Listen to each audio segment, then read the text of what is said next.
Hey, everybody. Welcome back to the Live Ultralight podcast powered by Outdoor Vitals. Today, we have a very special guest, Chase from Chase Mountains YouTube channel, coming on to share some insights. Now, Chase really aligns, I feel like, with the purpose of this podcast, which is to help you get outdoors more comfortably, more confidently. And a lot of that has to do with the physical side of things.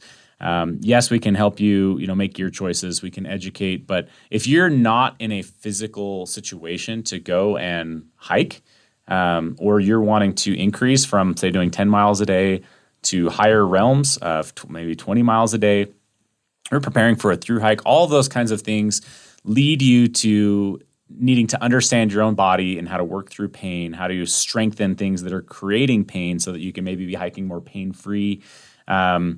And I hate to say this, but if you don't have an injury right now, you likely will at some point. And so this conversation really dives into the meat of that because Chase has such a profound background in working through these and movement in the body. And I thoroughly enjoyed this. But if you're not familiar with Chase, again, he's primarily known for his YouTube channel, Chase Mountains, where he's gained 176,000 subscribers at the time of this recording. It's a very large channel that's very, very informative. He does a great job of just being dynamic on his channel, captivating and explaining some of these things in a very straightforward manner. He's also a thru hiker. He's hiked a handful of sections in Europe where he's based out of right now, including the GR11, the HRP. These are both 500-mile thru hikes. And so he's a very seasoned hiker as well. And he really initially got started by guiding trips into New Zealand and Nepal. So between his desires to go and summit, 6,000 meter peaks, or whether that's ski mountaineering or climbing, he's an avid outdoorsman who understands a lot about what it takes to be logging big miles on trails or staying healthy so that you guys can do what you want to as long as possible with your lives. I mentioned this at the end of the podcast today, but my goal with my life is not only to be the best I can be today, but it's also to be able to do all of these things that I love as long as possible. And I think that if you listen to this podcast, you will find some nuggets in here that are really going to help you with your own longevity and will give you some options for next steps to take if you feel like this is something that you do need to work on very aggressively. So I think you're going to find some of those snippets in this. But last thing before I roll this podcast or this interview here is that at the end of this, I will announce the winner of the CS40 Ultra backpack giveaway we were just doing. Again, that was for those of you guys that were writing in reviews. And I know we had a few people email us directly, and we entered all of you guys in, and we do have a winner. And so I will announce that at the end. But for the time being, let's go ahead and roll this interview with Chase from Chase Mountains. All right, Chase, I'm super excited to have you on the podcast today. How you doing? Thanks, man. Yeah, thanks for inviting me. I'm doing really well. I've followed you for quite some time, actually, maybe from a distance. And a lot of what you say resonates heavily with me as far as, functional aspects, working through injuries. Where did that come about for you? How did you get into, figuring those elements out and then start teaching those? I think it came from just going out on hiking trips myself and, having niggles in my body and not really understanding things, not understanding why my back ached when I carried a certain weight or why my calves were tight or any other little niggle that I had. I just had a lot of curiosity. And I think that's a good place to start from. And yeah, it ended up turning into a full-time job and a career. I think that's one thing that I've seen a lot is one thing that I worry about for people, even close friends and family members, is when pain starts to settle in. I feel like there's kind of two ways you can go about it. There's one way, which is avoidance, right? Where it's okay, I've got knee pain. I'm going to stop doing whatever gave me knee pain indefinitely. And my fear with that is that it turns into a domino effect of other ailments. You start counteracting, okay, if I don't want to put weight on this knee, then I start putting more weight on the other knee, and it just starts dominoing, And the other option would be to figure out what the root cause of things are. To me, it seems like that's what you're all about, is figuring out those root causes. And So, I mean, how do people go about doing something like that? Well, I think it's a combination of becoming interested and then taking inputs from other people who know a lot more than you. And it doesn't have to be me. Like I realistically, I don't know that much, but my small niche of hiking, I know a decent amount from that. But I think it's being interested and then experimenting with things. Like I'm constantly telling people, give whatever you're experimenting with like 4 weeks, because that's a good amount of time for the body to start to settle in. Like it'll take you a week or two to start understanding how certain movements affect your body. Maybe it'll even take you like 2 weeks to get the movement right, because a lot of this stuff is there's a lot of nuance to it and it's fairly complex. So I think they're the two things, like having the interest and then a little bit of input. Maybe that input is just from a YouTube video. Maybe it's from, ideally, seeing a professional face to face who can do some objective table tests and get a little bit closer to what might be that underlying issue that's triggering all these things that you're experiencing. But the first thing I want to be really clear and just like say that if you are experiencing pain and discomfort and you're not 100% comfortable in your body all the time, that's kind of just part of being a human, right? Like I'm not perfect. And I guarantee you, every single person that's making videos about pain on YouTube has something that they're working on. No one's got this perfect ideal physique. We're all working towards somewhere. So don't feel like being in pain or being in discomfort, like you're not broken. Don't let pain become part of your identity, because then it can lead you down this path of chronic pain and it becomes part of your psyche. And that's a very dangerous place to be. And it's very hard to come out of. Yeah. I actually like that you brought that up, because I feel like in the last while, it's been a shocker to a lot of people.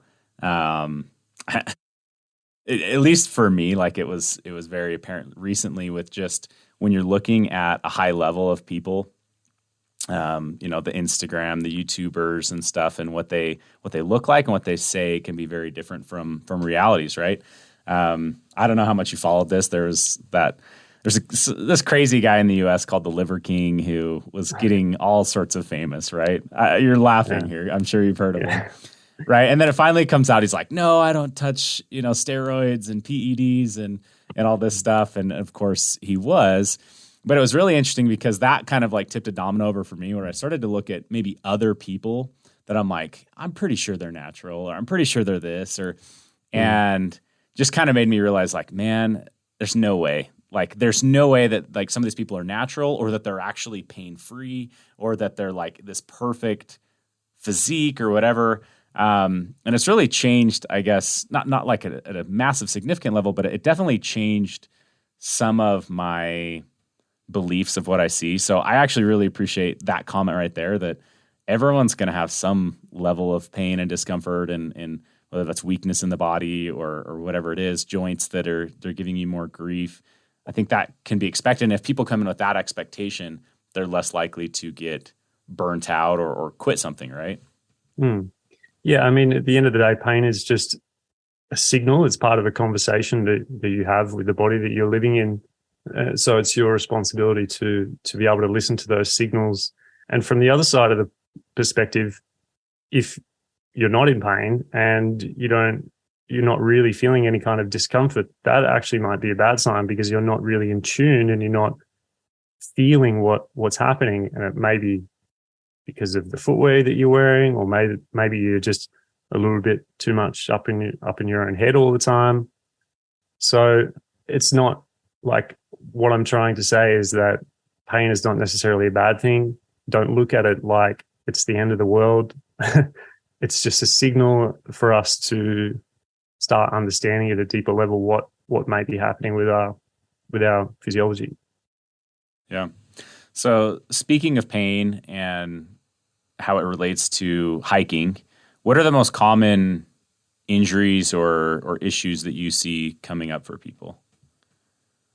Well, knees are the most common one, I think, and that's just the nature of knees because they're stuck between the ankle and the hip, and a lot of the time the knees aren't the problem. Like the knees are just they're always the culprit that where the pain arises, but often the problem is not actually in the knee. Then the knee's a fairly simple joint. It's like it's just a hinge joint. You know, it can't rotate. Well, it can, but it doesn't do it a lot. The hip, on the other hand, is a very complex joint, and the foot is even more complex.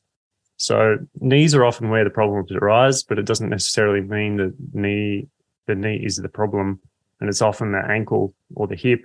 And if you want to go another level deeper, then it's probably to do with the ability for you to stabilize your own body using your diaphragm. So it could be a breathing issue. And the more that I start to understand about these things, the more that I'm inclined to think, well, yeah, the way that the ribs are interacting with the diaphragm is having an effect on the pelvis, and that's having an effect on the knee. And the longer I stay in this game and the more I learn, the more I tend to look towards the center of the body.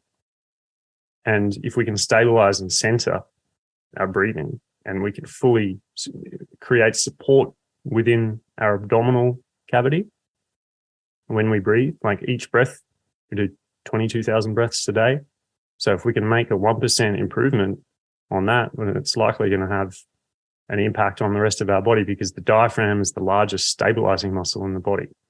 So if we're not getting good amplitude, and if our zone of apposition, it's the space within the rib cage, if that's very wide, we actually want a closer zone where the ribs are sort of closer together and closer in towards the spine.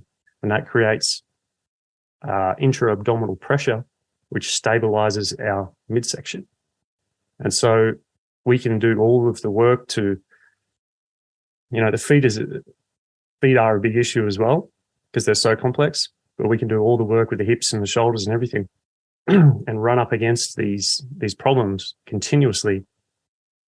And if we're not looking at breathing as the fundamental pattern that it is stability wise, then like that's where I would recommend people look into, because if they've continually hit these walls where they're just like, oh, I'm not getting anywhere with this stuff, like I'm doing all this mobility and all these drills and nothing's changing, then I would be looking at the breathing. And so like the last year and a half of my life has just spent diving deeper and deeper and deeper on this. And it's been really interesting. I guess the hard thing is to get people to understand how let's make breathing this could potentially work. Let's make this a little more like personal then, because I think that's really, it's really fascinating. Because I mean, at first I was thinking, all right, let's talk about ankles, let's talk about hips, but let's come back to those and talk about breathing here for a second, because I've had a few issues come through my life, right? I've had plantar fasciitis, I've had knee pain, but the one that's been the most common has been back pain. And for years that like really plagued me. And then I learned how to stretch like my psoas muscle. That was like a big trigger point and issue for me. And so I learned that. And then I was able to kind of like stave it off. Like if I did all my stretches, then I'd keep it at bay. And then a couple of years back, I started to get into trail running quite a lot. And that seemed to actually help my back, I feel like. Like I had some initial pain for like the first month, and then it almost seemed like the motion of movement and getting that movement in more on a daily basis, I think helped me a bit. And so then like, I dropped some weight. I dropped, 20 pounds or so from running and was in a good spot.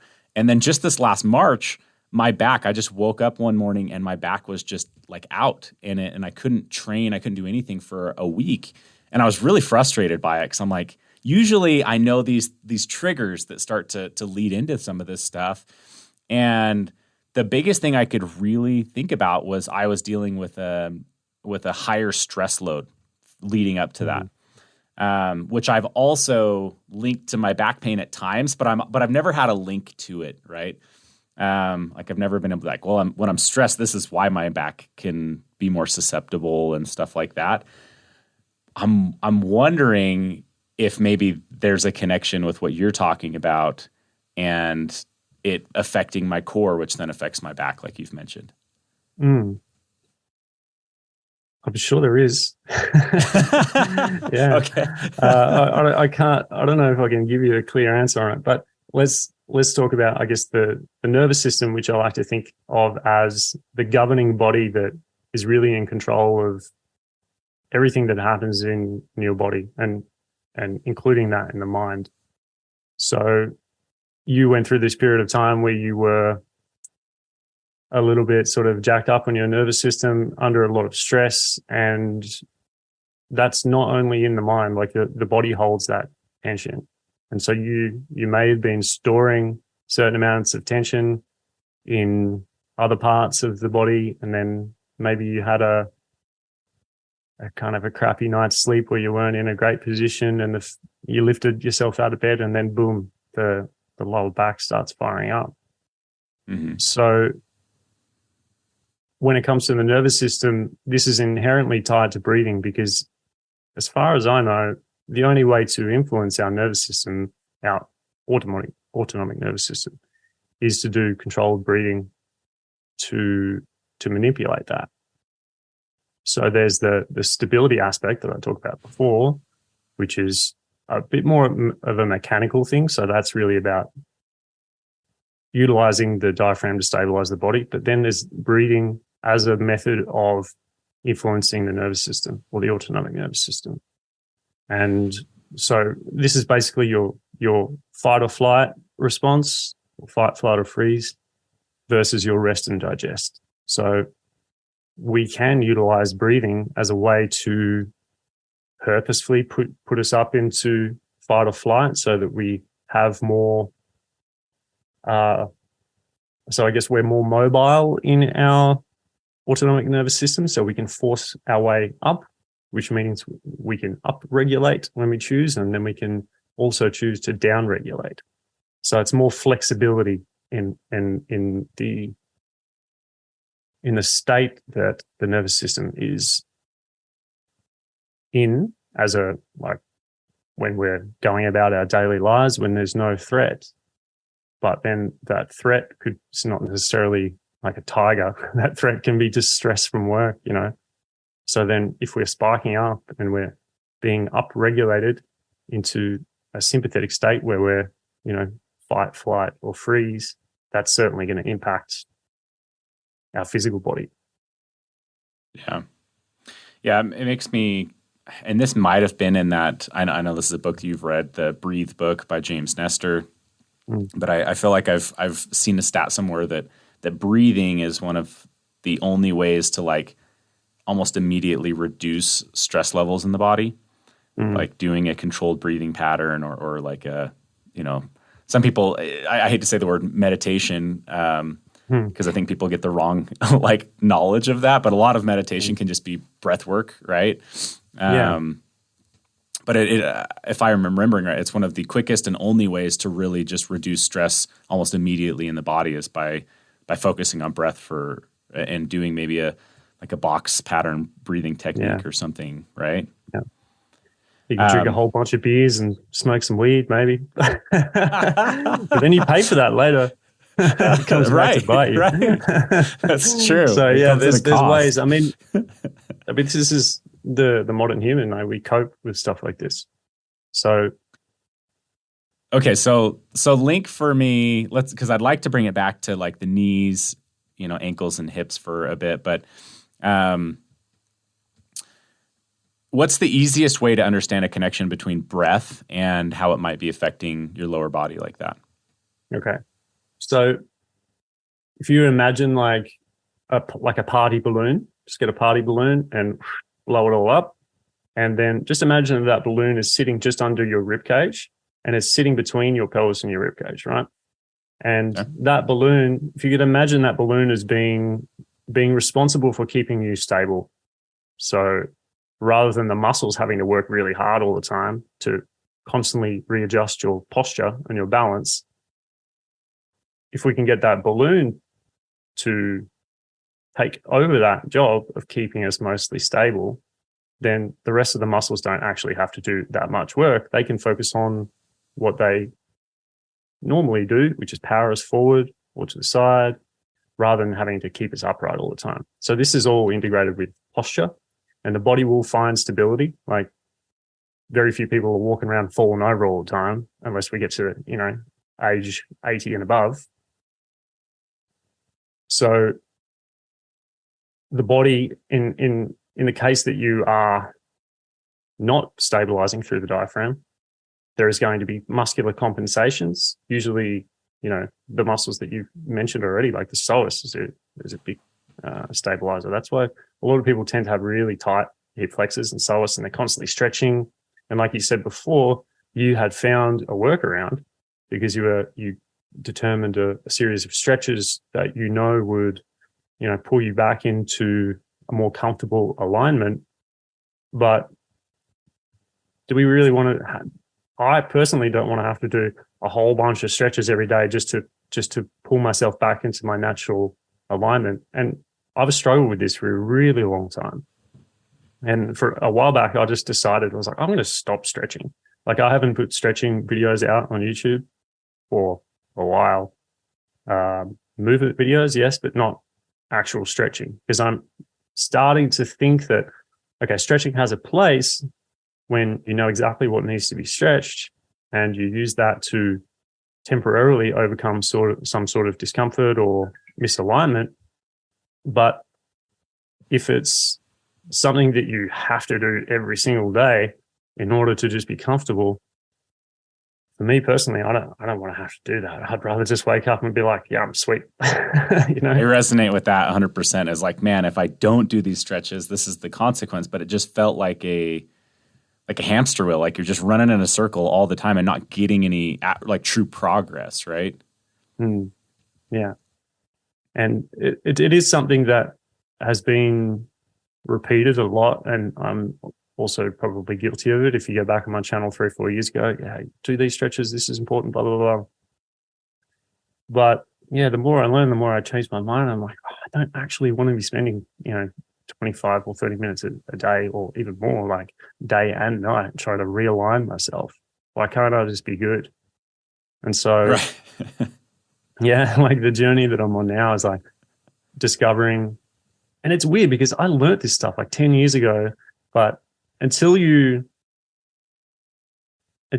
like suffer from this, and it gets to the point where you're just like, I'm just so tired of this.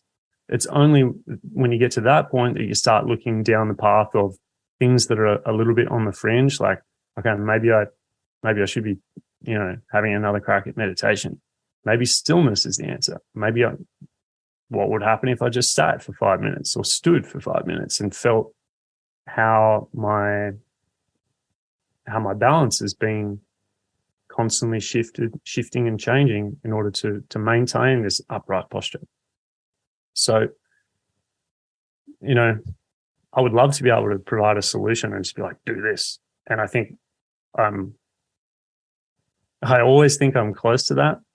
I keep discovering more things like this is going to be it. This is the magic thing that everyone that doesn't know, but I've been through that like 10 times. So, yeah, I don't know why. There's certain lessons in life that I feel like we have to learn more than once. I'm guilty of that just recently. But what are your thoughts on like, I don't want to like weighted stretching or just like what, like a lot of what you teach with actual movement, I think is how you kind of categorize that. That's kind of when I was like started to feel like, hey, all this stretching isn't getting me true lasting progress. I was trying to replace it with more, I would classify as weighted stretching, but really it's just range of motion movement, right? Whether that's body weight or whether it's very lightweight. Do you see that as like another aspect of this, as well as the breathing and the technique there? For sure. Yeah, I think that's probably like a first step, really, because it's a lot easier to do that, and it's not so complex. if you right, it's easier to do that than to breathe, right? Yeah, exactly. You know, because yes, laying down on the floor and just focusing on your breathing is tough. And I'm trying to make it easier with like making videos with cues for the clients that I'm working with, to give them, you know, real tangible stuff that they can, you know, listen to and get constant feedback. But yeah, to your point about the term I use is loaded mobility, but yeah, weighted stretching, or just really heavy, or not even really heavy, but strength training in full ranges of motion. I spent a good 2 years working with that modality through the ATG system. I don't know if you know the knees over toes guy. I trained on his system and was in his realm of coaching for a couple of years. And I was like, at the time, I was like, yes, this is it. We need more strength and we need more range of motion, because if we have more range of motion and more strength, we're bulletproof. Mm-hmm. However, my experience going through that was that I was trying so hard all the time to create more strength and create more muscle activation, you know, thinking, oh, there's muscles that aren't being activated, so I need to work harder and harder to activate these certain muscles. The result of that was that I ended up experiencing a lot more tension in my body. I had more resting tension in the muscle. And so whilst I think many people will benefit from that, and I still put people on that style of training program all the time, because I think it's useful for a lot of people. But for certain individuals who are like wound a little bit more tightly, like naturally, I'm more of a natural sort of anxious person. I spend probably more time in this fight or flight part of my nervous system. So, you know, it just so happens that probably that wasn't the best thing for me to do for 2 years.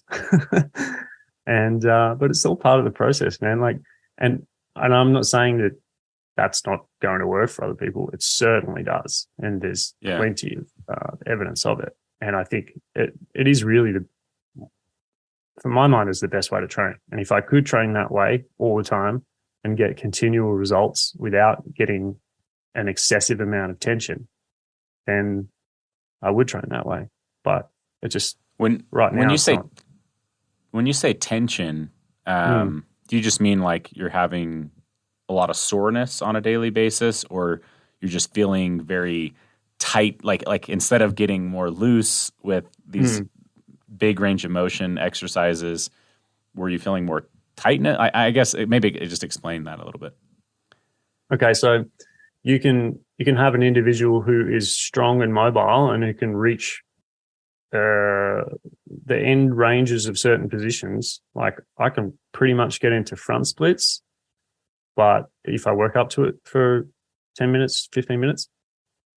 However, the result of that is generally more muscle tone. So not tone in the way that, oh, this guy is toned and he looks ripped, but tone in terms of like, actually you feel the muscle, and where the muscle should be relaxed and where we should just be laying on the couch and just being completely at rest. Instead, there's this holding tension and tone in the muscle. And whether that's, you know, it's almost certainly got to do with the nervous system and fascia and all the rest of it. But basically the muscle spindles and are all, you know, tightening almost together. Almost like a defense mechanism. They're it is holding 100%. Yeah. It's 100% a defense mechanism, because it's tied into the autonomic nervous system and this fight or flight. So essentially, with me, what I'm sort of starting to discover is that I'm holding more of this tension. It's not serving me. So what can I do now to relax and release that? Because I know I'm strong enough. You know, I can I can go and do all these things, and I'm fine. You know, but I can get through it. But I'm getting through with a lot more discomfort than I would like to have. So my focus now, for me personally, is on trying to down-regulate the nervous system, trying to bring more stability with diaphragmatic breathing and that intra-abdominal pressure, that balloon that we spoke about earlier, so that I don't have to do half an hour of stretching in the morning, to remain pain-free and balanced. Yeah. One of the most interesting takeaways for me from that Breathe book was how it related to high altitude sickness. I started to experiment with either devices that would open up my nose more for nighttime, or even the taping your mouth shut aspect of it. And anytime that I do that at high elevation, I track my heart rate, my resting heart rate pretty closely, because I've been able to tie my resting heart rate to my susceptibility of getting altitude sick the next day. There's elements of hydration in that, but there's other elements of just your body, reducing stress per se, or feeling, at elevation. And so I have found personally that when I do those types of things at elevations, I'm able to get into a more resting state and have a reduced heart rate when I'm sleeping, and then that ends up reducing my risk of altitude sickness, it seems like, the next day. So there really is like a lot of it's like this, spider web effect of it just all kind of comes out from that center. But let's change. Oh, go ahead. I was just going to say, there's many ways to skin a cat as well. Like there's many different modalities that we can implement to see what changes they bring about in the body. Yeah.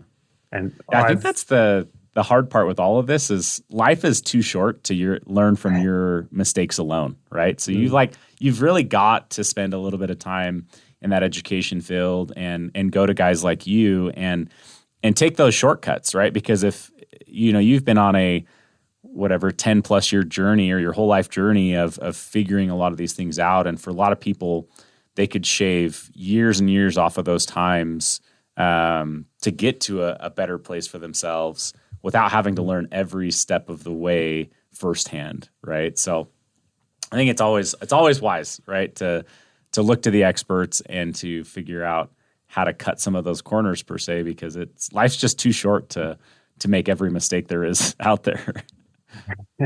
Yeah, absolutely. I'm reminded of that every day when I'm getting a little bit older, and like, wow, we should have this figured out by now. Right. Yeah. I think in some ways though, like I think that at my age, it's hard to say this like outright, but I feel like I'm in the best shape of my life, which is pretty cool to be. I don't know what I am, 32 or 33. I should know that. 32. And, but to feel like I'm in the best shape of my life. Because, I played sports and stuff when I was younger, and dabbled collegiately for a second. And, and just it was to be able to feel like I'm actually in better shape now than then is I think, a pretty cool thing. But I think that the amount of knowledge that I've accumulated over the last decade, really, really plays into that and my abilities, right? But so yeah, I want to come back though to this. Oh, go ahead. I was going to say, as you get older, I think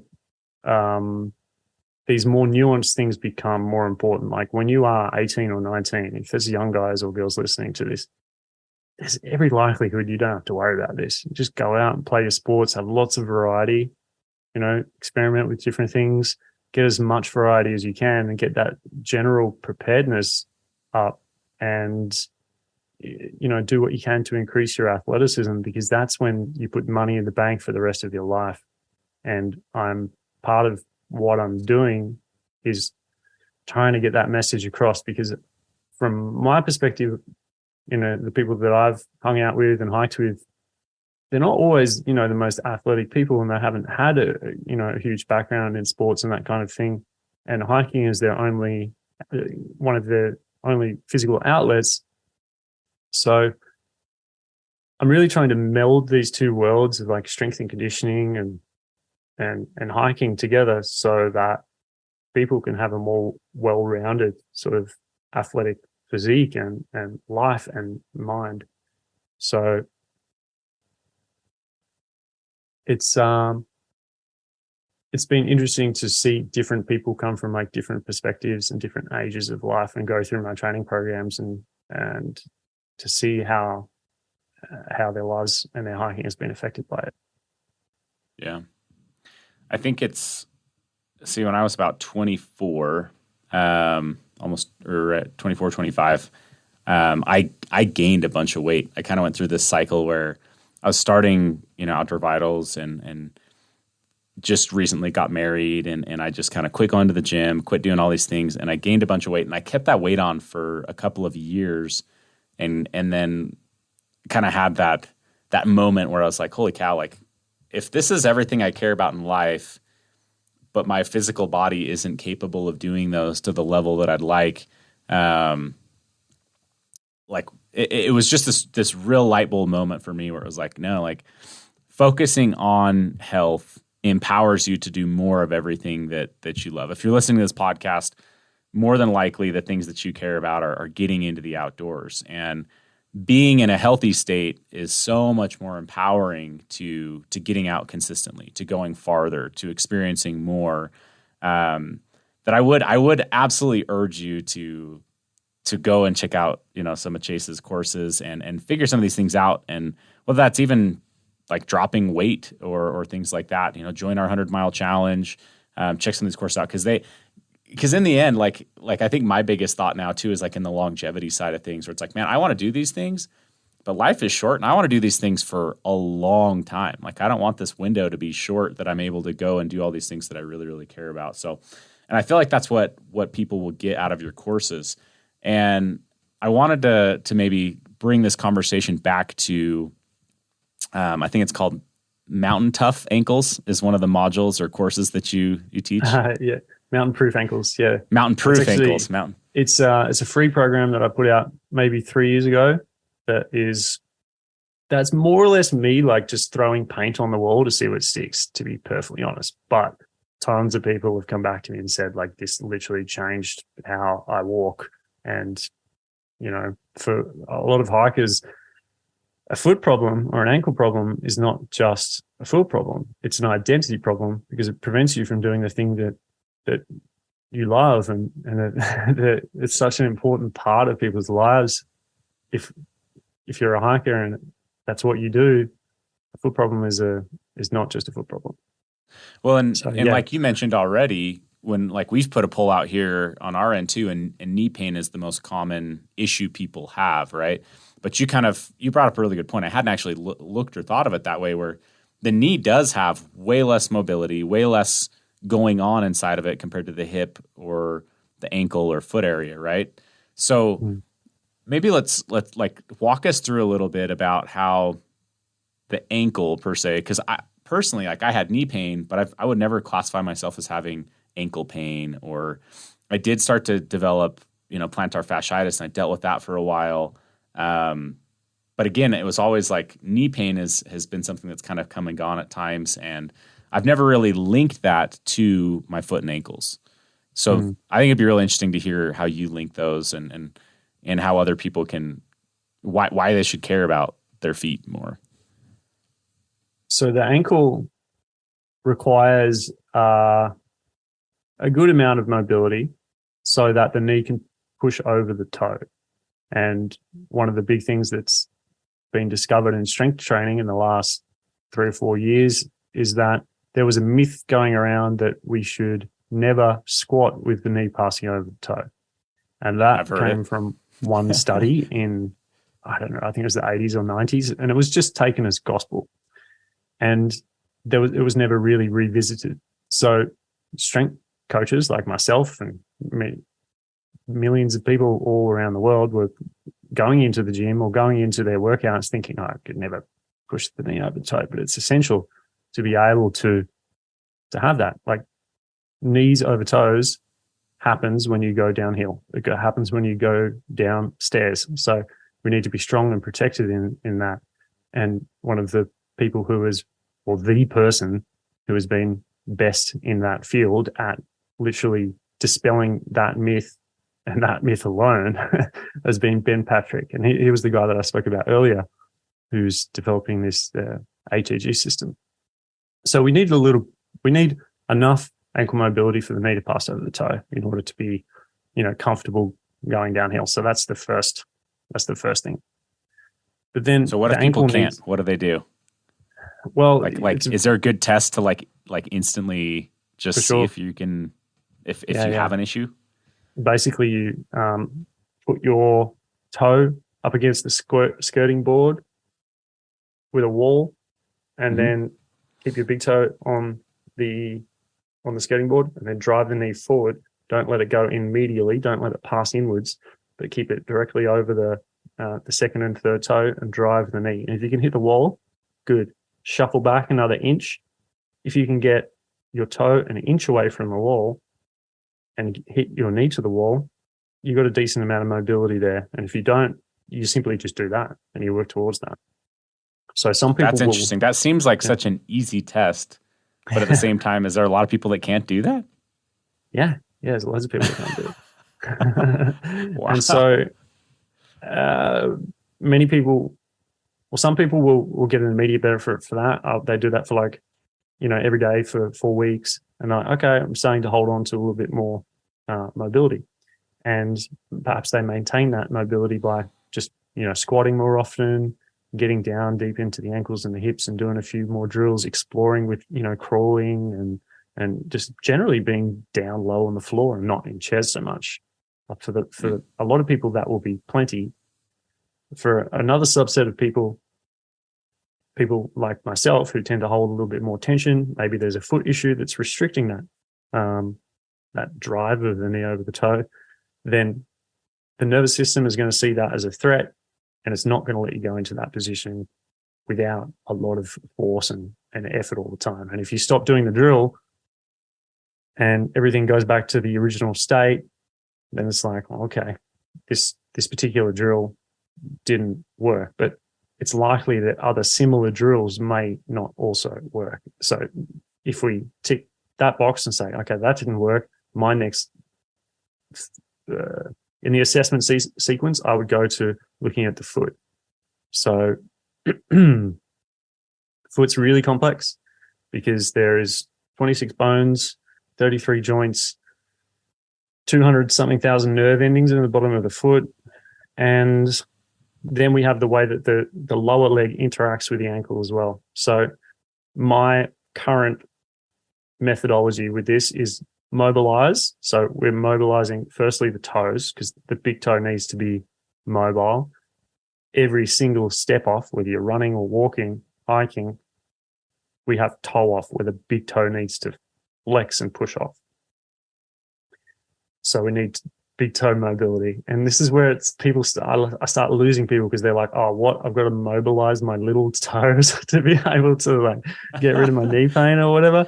Because it doesn't, like, on the surface level, if you don't know much about your body and biomechanics, it's like, how is this even relevant? But it's all one system, and it's also intricately connected, So yeah, I have people, doing things like inserting their fingers into the toe joint. I call it the toe glove. Yeah, and then that is so painful for me.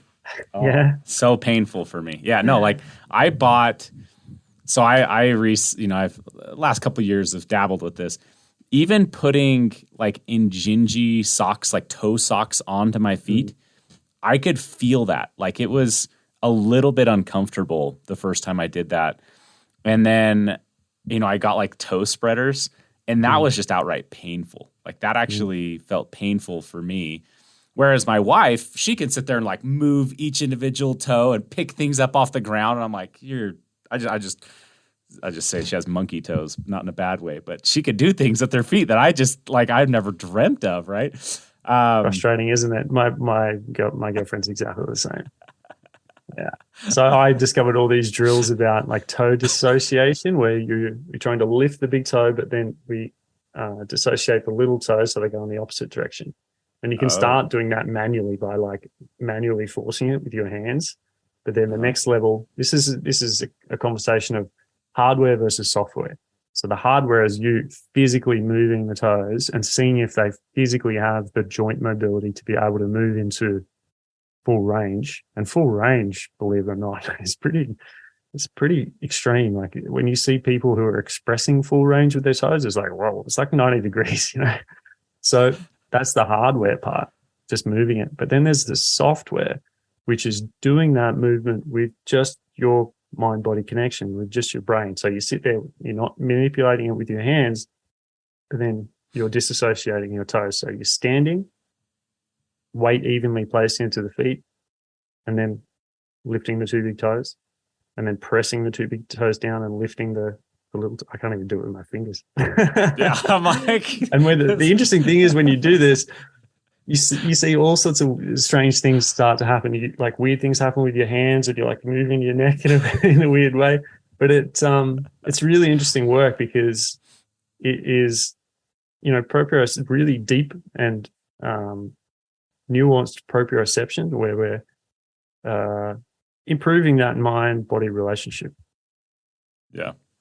So sure. As I was saying, mobility first, and then stability. So I get people doing a lot of single leg standing exercises in lots of different ways, with like eyes closed or eyes open, or support or no support, or disassociating the head and neck, and seeing how that impacts the stability.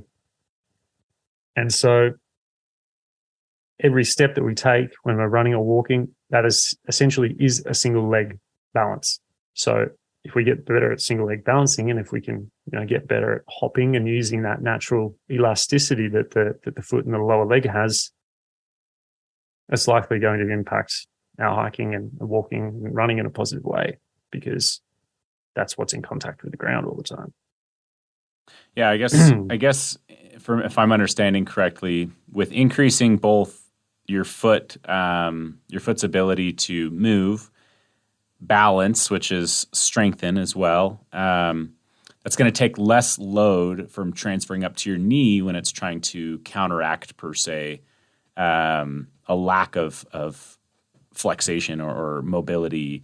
So then it keeps your knee more free to do what it's supposed to do, instead of overcompensating for muscular weaknesses, or, like you mentioned, the lack of ability of just having movement. Like that just is going to put a big cap in my mind on your ability for your knee to work properly and get a full range of motion. If your foot can't have a full range of motion, that's instantly going to come into a knee range of motion, I would imagine.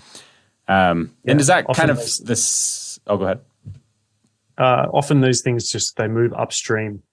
So we think downstream is the feet, and the foot is not doing its job to be stable. This is why I have a bit of a gripe against modern footwear, because modern footwear is very thick, supported, cushiony soles, and that's providing an extra level of stability, which makes the feet kind of dumb and insensitive.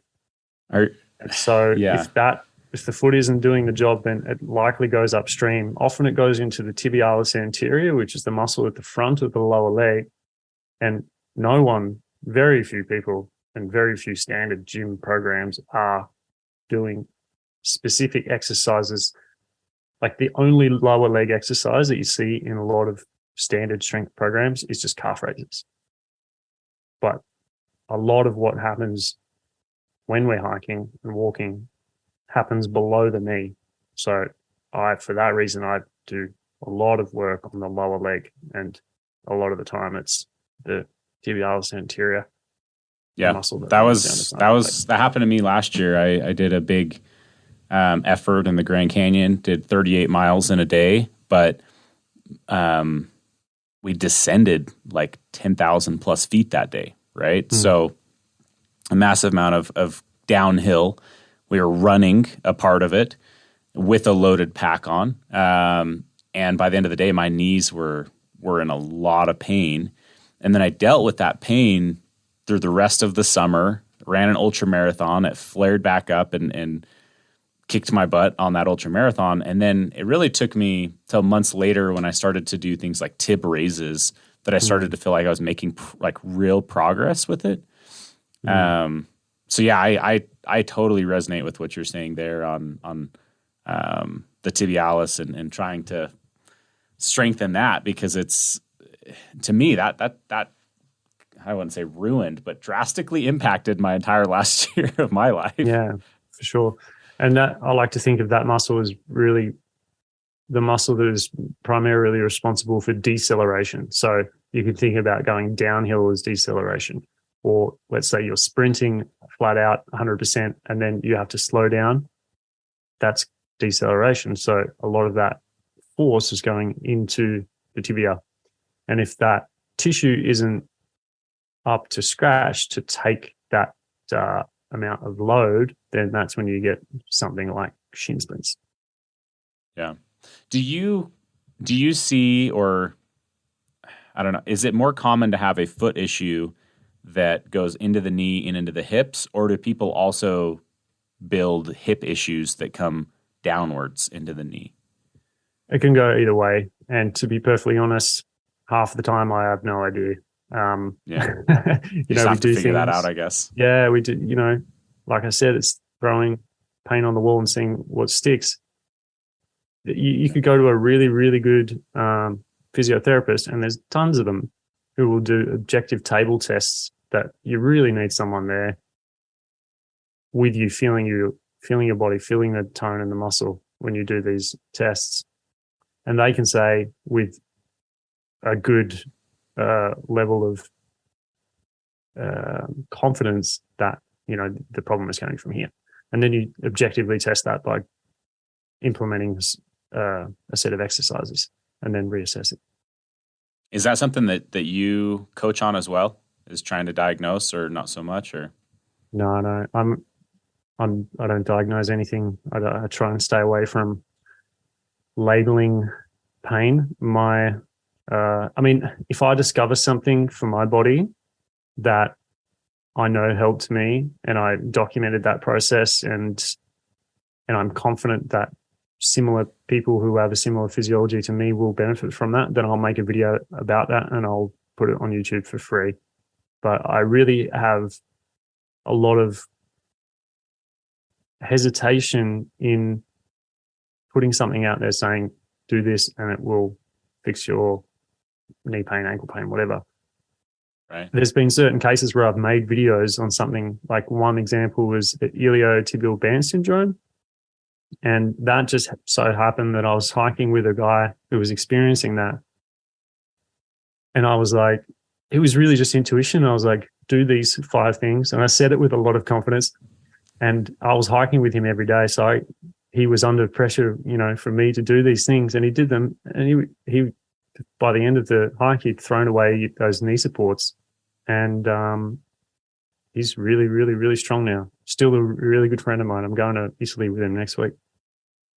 That's awesome. So these situations where I've lived that experience, or I've had direct experience with that, with a client or a friend or whatever, family member, I'll put something on YouTube for free. But I don't want to be in the position where someone comes to me with pain, because it's going to be very hard for me to diagnose that even in real life, because I'm not an expert in this.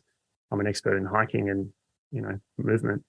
And I don't necessarily want to be that guy that people come to with pain, because I think there's better people, more educated people with systems who can quickly get them to the problem. What I like to do is preparation and prehabilitation as opposed to rehabilitation. And so what I'm trying to do is get people before they're injured to be like, okay, you're in a good spot. Let's get you strong. Let's get you mobile. Let's get you in tune with your breathing and hope for the best. Yeah. And then we're in the situation where we can push things. And when we push it and we do something like a 100-mile race, or we do like a big day of hiking, and we feel maybe we pushed our limits a little bit, then we have a framework to be like, okay, that's interesting, rather than I'm absolutely screwed and I can't move. Yeah. So I want to bring it back to your issue with modern footwear for a second. I've recently been thinking a little bit more about this. I recently read the Born to Run book, decade behind the times, but it's a really interesting concept of by going back to more natural foot positioning, how it affects everything else. And I'm I would say I'm in the very beginning stages where I'm considering, what smaller adaptations I could try to implement that. So, first it's like, oh, you need like a zero padding shoe and it's got to have a big wide foot box and all these kinds of things, or toe box. So my compromise was I've been like anti-ultra shoes for a long time, and I rebought a pair of ultra shoes and started just with that. I'm like, there's still padding in there, but it's a zero drop, and there's space for my toes to splay out. But yeah, from your perspective, what do you see are the issues with some of the footwear that's out there, and what do you recommend people consider doing about it? I recommend if you have kids, get them in minimal barefoot style shoes, because are there brands out there that do that? For sure, yeah. Zero shoes. I just had a big conversation with Stephen, the CEO from Zero, just a couple of hours ago. Yeah, I've met him before.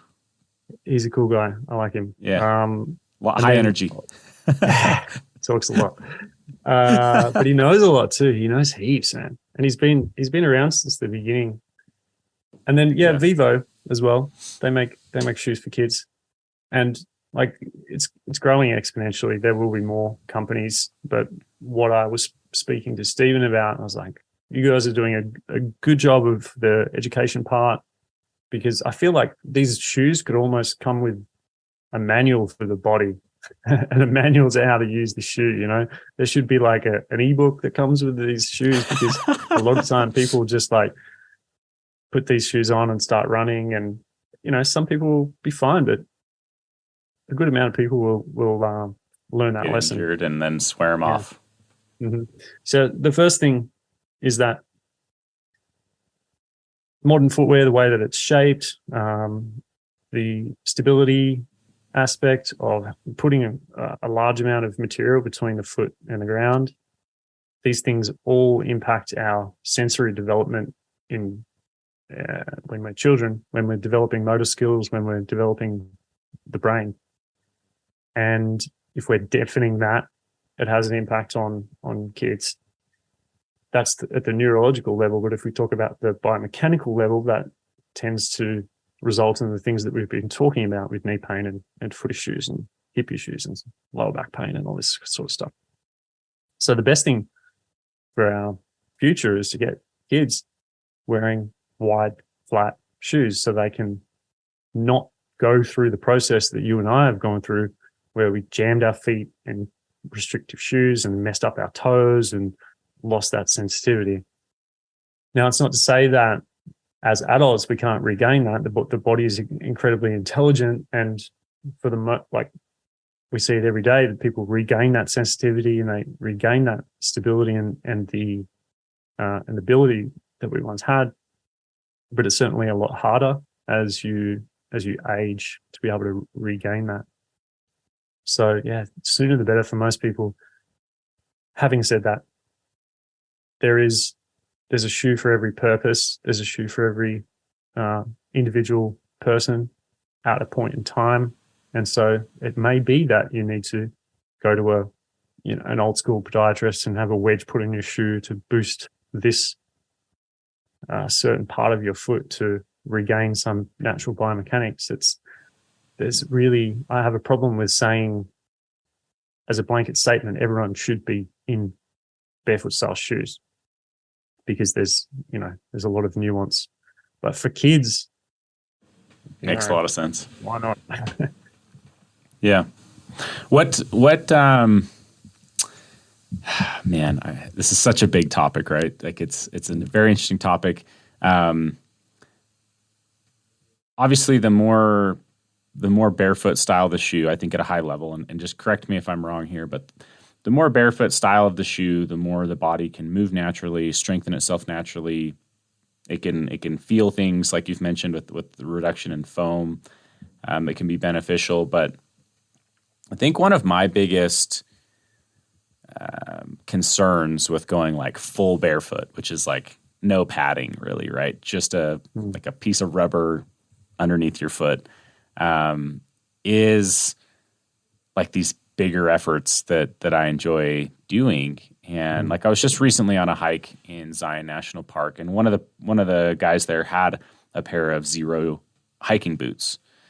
And he's like, yeah, like I've really enjoyed minimalist style footwear over my life, but it kind of sounded like his takeaway from all of it was, I like these boots, but I don't think I'd want to do more than like 15 miles in them or something for a day, or like, and he was also mentioning like he has to be a lot more careful with foot placement. He's paying attention to where he's putting his feet down, more and more. And to me, I was like, man, I really like the idea of all this, but that sounds like a lot of like some drawbacks for me in leaning into going full barefoot style shoe. So I'm curious, like for you, because you've been in this realm for quite a while. Like when you go out hiking, like how many miles a day are you doing, and how much weight are you carrying, and how does that equate to your footwear? Well, I'm still pretty much an ultralight hiker. Unless I'm going on a big mountaineering trip or a big ski trip, I'm not carrying more than 8-9 kilograms, maybe. I think that's probably around, let's say my base weight is probably like 6 at the moment. So add food and water, 7, 8, 9 kilograms. So you're roughly bouncing for those in the US between maybe 10 and 20 pounds. Thank you. Yeah. Yeah. Yeah. If I remember correctly, somewhere like 17, 18 pounds, I think I did my base weight calculation last year. And then, distance.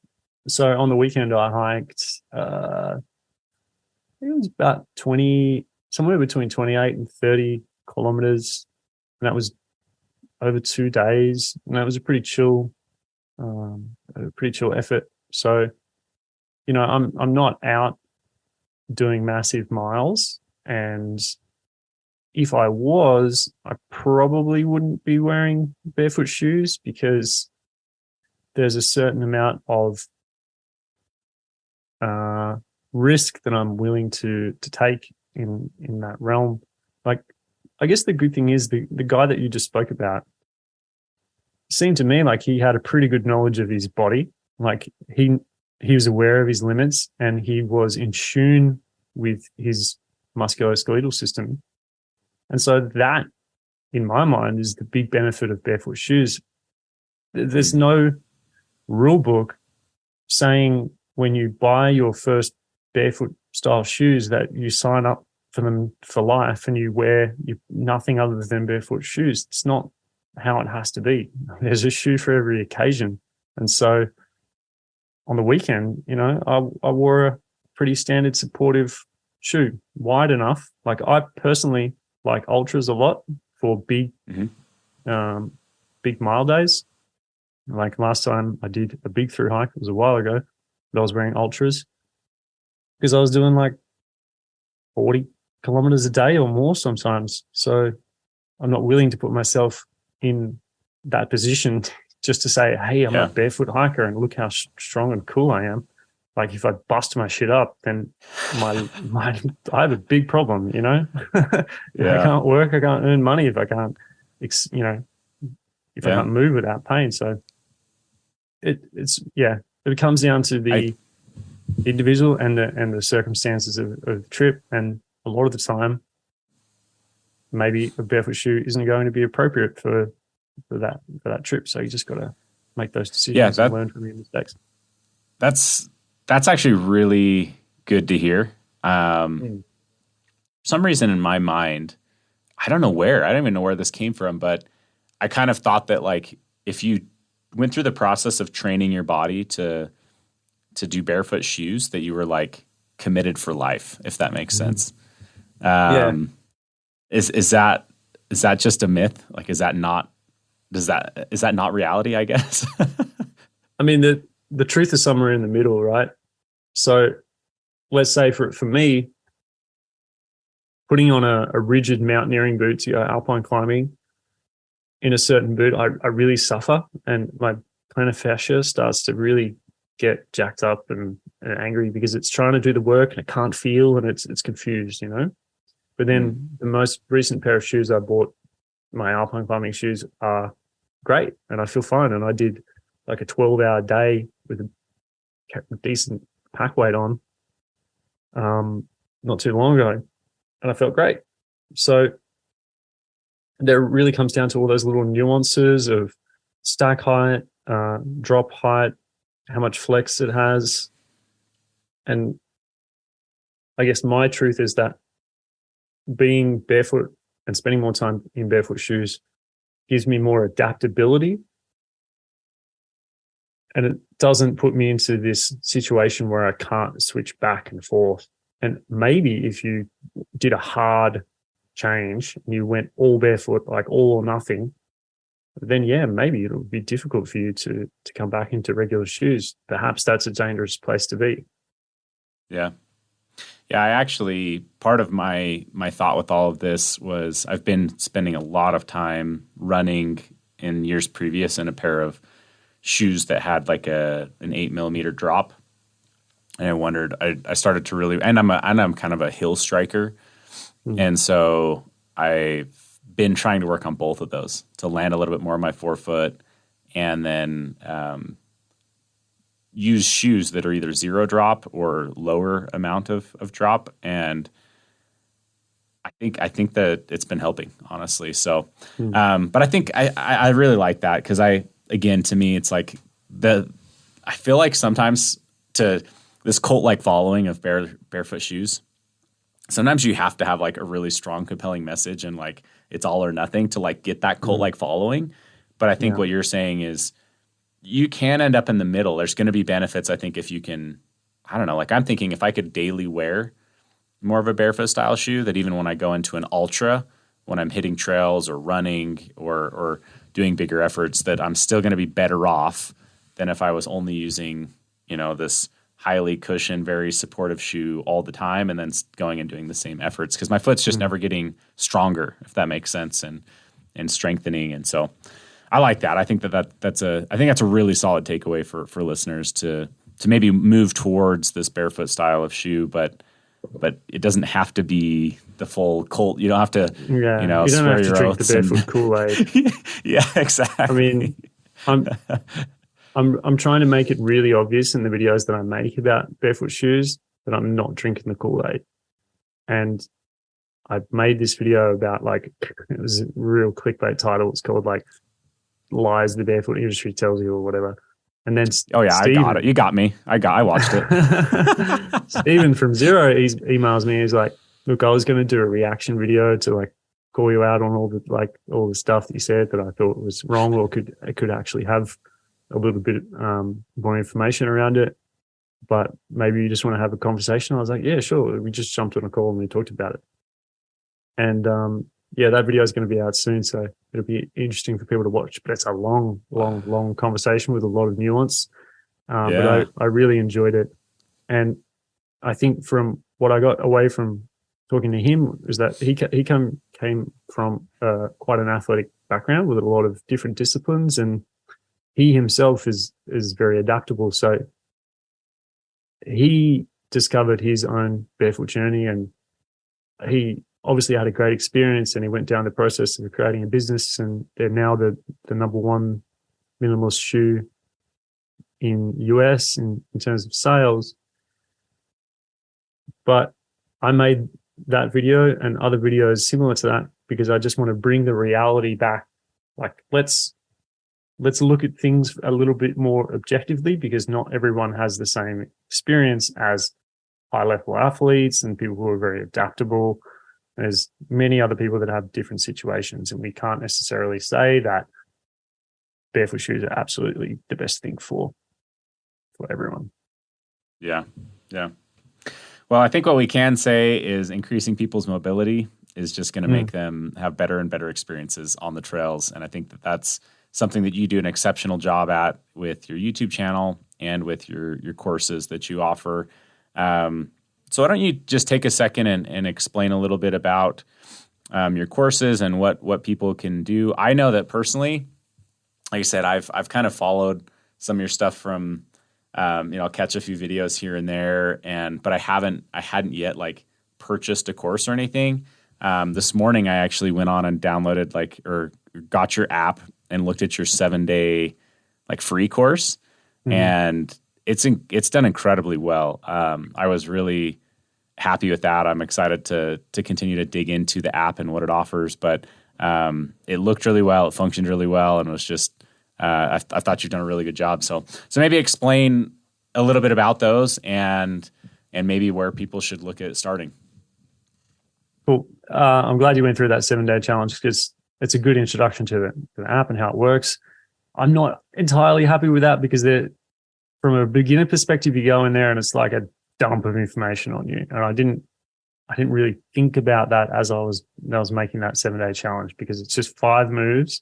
And the idea originally was to give people these 5 moves, very basic, covers a lot of what you need, and it takes 5 minutes. But then you go through the individual videos and you're like, whoa, there's tons of nuance to each of these moves, and there's progressions and regressions and different variations of the exercise to find something that aligns well with your current situation. A couple of years ago during COVID, I released a program called Elements, which was the first program that I really made that wasn't about the mountain. I used to make programs for the mountain. So I would have Kilimanjaro program or Everest Base Camp program. What I struggled with was that people could potentially go into this program and injure themselves mid preparation for a trip of a lifetime because of what I was giving them without any kind of nuance or any way to customize it for them. So I've since moved away from that and started to make programs that are sort of fit for a certain body or a certain sort of situation. Elements was really about down tuning everything and taking a very relaxed approach to training. A lot of it was starting on the floor. And when we look at, early development in childhood and developing those motor skills, a lot of it happens with rolling and crawling and being on the floor, and we build up from that. So Elements is mainly it's about being on the floor and interacting with the floor and doing very basic stuff that I'm sure is not going to create more tension and pain and injury. I really wanted to have a very safe starting point for anyone. I made that program for 80-year-olds. I wanted my grandmother to be able to go through that safely. Mm-hmm. Then I've just recently released Elements 102, which is a further development of that. So that's a little bit more dynamic. It really gets into the breathing. There's a whole module about how to breathe at rest, how to breathe when you're hiking in terms of the amount of breaths that you take, the biochemical component of breathing, what happens with CO2 and nitrogen and oxygen, and then the biomechanical part of breathing and how that interacts. This is all the stuff that we've talked about, right? And then there's a lot of just standard, squats and lunges, the standard diet of what you need to get strong, so that if you have a trip coming up, you focus on that phase, which is very much all the basics, just getting strong, core work, squats, lunges, all the basics. And then also in that program is a little bit more complex movement. So if people choose, they can, let's say after a trip, they can get into a little bit more nuance with the body, start to put themselves in challenging positions that will require some workshopping and some experimentation to be able to get a better sense of where we may be limited. So that's what Elements 102 is about. We have Mountain Proof Ankles, which is a free program. That's obvious, I think. And then there's a Mountain Proof Knees program. That one is paid. And that's basically, I have a little bit of a problem with that because the way that it's out there is if you have knee pain, do this. And we've had thousands of success stories from that, but not everyone will have that same story because of nuance, right? So for the moment, it's up there and people are still getting good results from it for the most part. Then there's Cornerstone, which is a high level, so more on the athlete side of things. So people looking to do more higher endurance, higher mountains. And that is basically a representation of what I do when I'm in my zone and it's the closest representation of my sort of style of training, what I like to do when I'm in preparation phase for something big. Yeah. Now, are these all like one-off courses, or is it a monthly paid system, or how does that work? All of those are one-off. Just purchase it and you get it for the lifetime of the program. I can't say you get it for life, because I know that after 10 years of doing this, certain things are like, I don't really want this to be out there because there's better information. I can update this. I can change it. Maybe new research comes out. This isn't relevant anymore. So it's for the lifetime of the program. So once off price. I do have a membership, which is called Momentum. And that's basically, at the moment, it's like a gigantic library of all my videos, especially follow along videos. So for people that like to just press play and have lots of variety and just follow along to, they've got nice, good tunes, and it's my voiceover, and generally it's filmed in like a nice kind of environment. Mm-hmm. That's the kind of thing that a lot of beginners will like, because it's just do exactly what I tell you to do. Just press play and you're with me. I'm with you for the, 20, 30, 40 minutes in some cases of these sessions. Gotcha. Yeah, other than that, they're just once-off programs. Yeah. Awesome. And a breathwork program to come. Or is that just built into all of them? The breathwork module is in Momentum. It's in my membership, and it's been added as a bonus to Elements 102. And the Elements 102, I'm continuing to add to that because I'm just learning new things all the time. I just finished off a video today all about, intra-abdominal breathing and some of the nuance that comes with that, and how to go about establishing more of that stability from the diaphragm. Awesome. Well, I highly encourage people to go check those courses out. I think it is for everybody, but especially if you're someone who's finding that they're butting up against walls with pain, with mobility, those kinds of things. These are going to really speak to you. But I think everyone, whether it like we've talked about, whether you're too young and you don't have issues yet, they will come. And so learning these things sooner, in my opinion, will pay off big dividends in the back end, and maybe keep you more mobile and doing what you want to do with your life, your outdoor hobbies, much longer throughout your life. Again, I think personally, I don't think this is an individual goal, but a goal that I have is just to be able to go hiking and ride a pedal bike and do everything that my kids want to do well into my later stages of life, when most people have, quote unquote, retired from so many things. So I think that these pay big dividends. It's a worthy investment, and I would encourage you to go check those out. You can find those at chasemountains.io or through Chase's YouTube channel. He'll have links there. But I really appreciate you coming on today. I know you've got a wealth of knowledge, and I asked a lot of questions that I was very interested in. So I hope this podcast turns out for everyone else listening. But this is just a taste of all of the things that can greatly impact your health, and I think Chase is an exceptional resource to find that. So again, Chase Mountains on YouTube or chasemountains.io, it would be his website. So really appreciate it, Chase. Any final words or any last comments here that we maybe missed that you feel like are important? I think the reason why this has been a great conversation, and probably one of the best podcasts that I've done in a while, is because we have that fundamental value of wanting to be able to do these things when we're 80 and 90. Like, that is the one thing that I've repeated over and over and over again on my channel. So yeah, it's just super nice to chat to someone that's on that same level, on that same path. And I think that's why it's been very enjoyable for me to chat to you, man. So I very much appreciate it. I appreciate that. And again, just appreciate your time. So, okay, go check out Chase, and hopefully we'll have him back on the podcast someday. So thanks, man. All right, I hope you guys enjoyed that interview as much as I did. I definitely got some gold out of that, and I'm excited to go and apply some of these things, as well as go through some of the courses that Chase is offering right now. I think that no matter what stage you are, you can always learn, and you can always learn more. And so that's exactly how I feel right now. Is there's things that I'm sure he's doing in there that I'm excited to learn and start applying and try to be more and more healthy in my outdoor endeavors.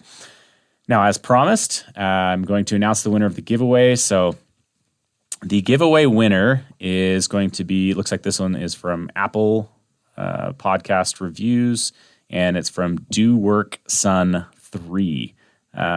So if that is you, reach out to support@outdoorvitals.com. They'll verify that it is you, and we will get you on the list to get a free CS40 Ultra backpack. If you've not yet pre-ordered the CS40 Ultra backpack, go check it out. You're still going to be able to get phenomenal pricing on that piece for the next little while. The closer we get to launch, the more the price will raise back to a normal price. And if you join the membership, you also get that additional 10% off of that price. And with that piece, it is a slightly more expensive piece. You're going to be able to have some big savings, like $90 off of that pack on pre-order. So definitely go check that out. I'm really excited about that pack and everything that's gone into it. And so it's been really fun to get that launched. But Do Work Son 3, go ahead and shoot us an email so that we can verify you and get you on the list to get your CS40 backpack as soon as they're available. If you guys do have any questions or comments, please let us know. You can drop those comments in on YouTube, or you can email us at the liveultralightpodcast@gmail.com. And make sure that you guys are subscribed, because we got more interviews coming related to food on trail and a whole bunch more. So make sure you're subscribed, and we'll catch you guys in a future episode.